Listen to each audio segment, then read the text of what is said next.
Hello, ladies and gentlemen, and everything in between. Welcome back to GEEXX Reads.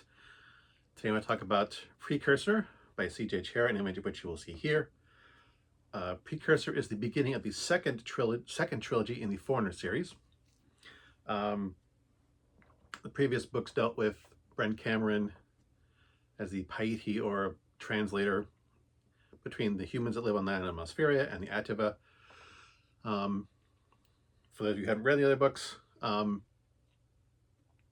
honestly, you kind of need to read the previous trilogy to understand this one. They don't do a lot of plot exposition. They do some, but not nearly enough to follow what's going on. You really can't read this in a vacuum. So, the previous book dealt with Bren being thrust in a political situation amongst the alien Ativa that he has no idea what's going on. In the first book, second book, having revealed the ship GEEXX, which had left and the humans were stuck on this planet, has come back. The station has been abandoned, and all that political maneuvering. So this book takes place about 3 years after the end of the first trilogy. The humans and the Ativa have been advancing technology at breakneck speed to get shuttles built, to get people back up on the station, to get it working again, to get it supplied, to help resupply the ship.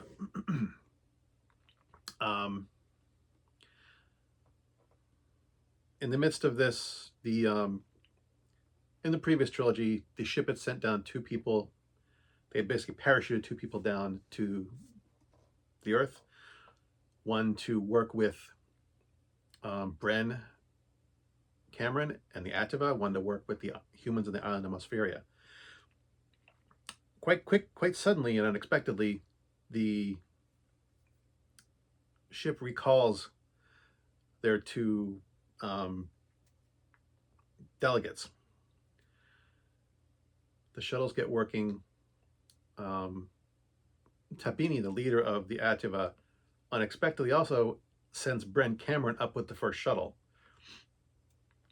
to basically try and assure his own species control of the solar system, to make sure that the humans from the spaceship GEEXX and the humans from Mosferia do not exclusively command the station and the area around the planet. They want their own position.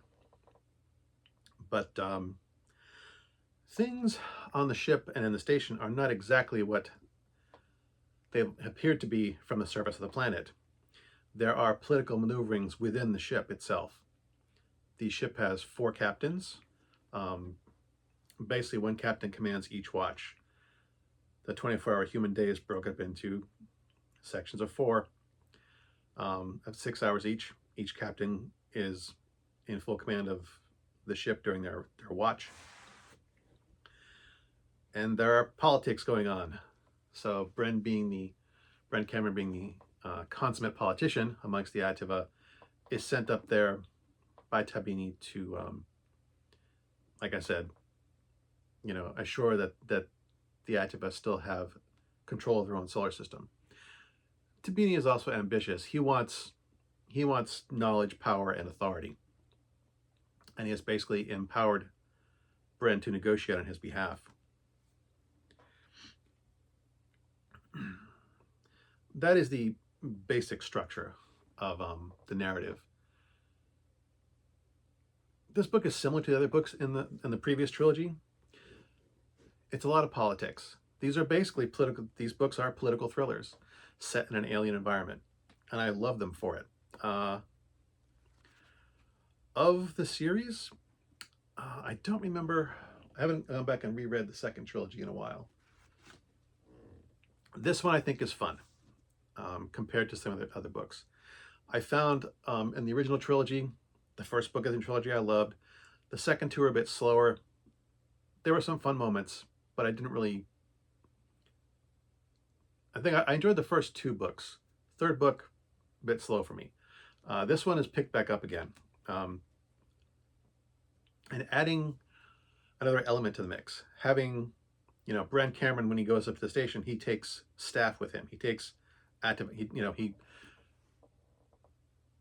A lord of the Activa is never without his staff, his security.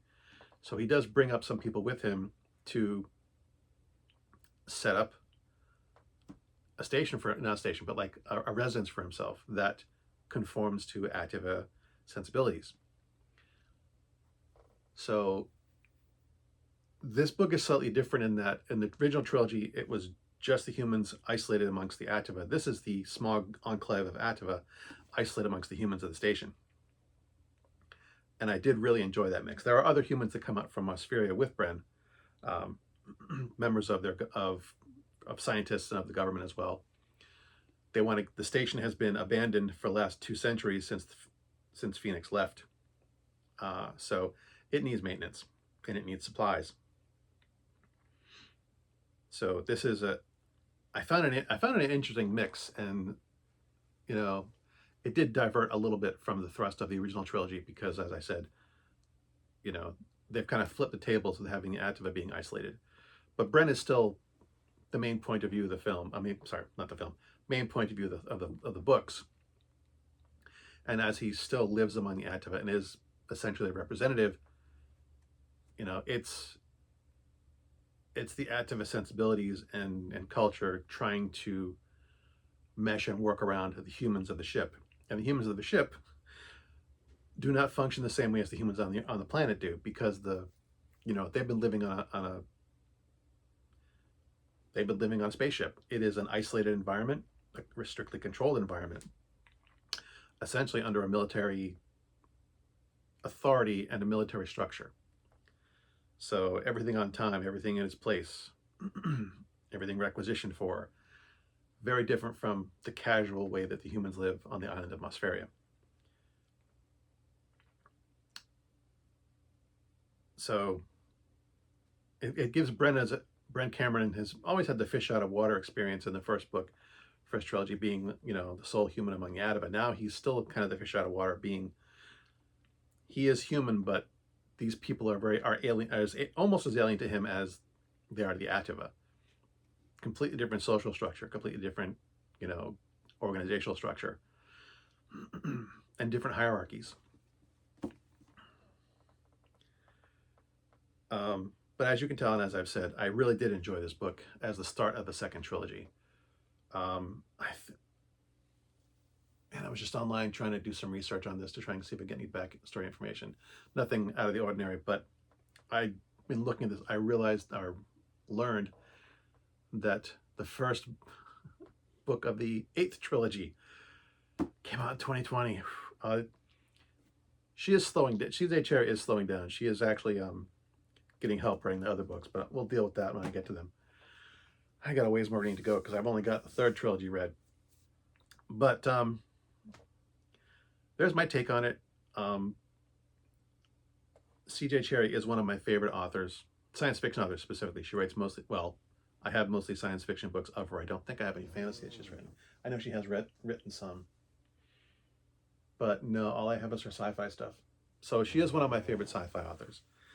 And, you know, her ability to, you know, to create characters that are compelling.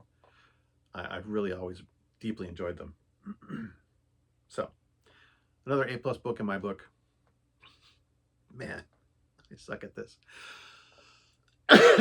Anyway, as always, thanks for watching. As always, my stuff is crap. And until next time, good hunting.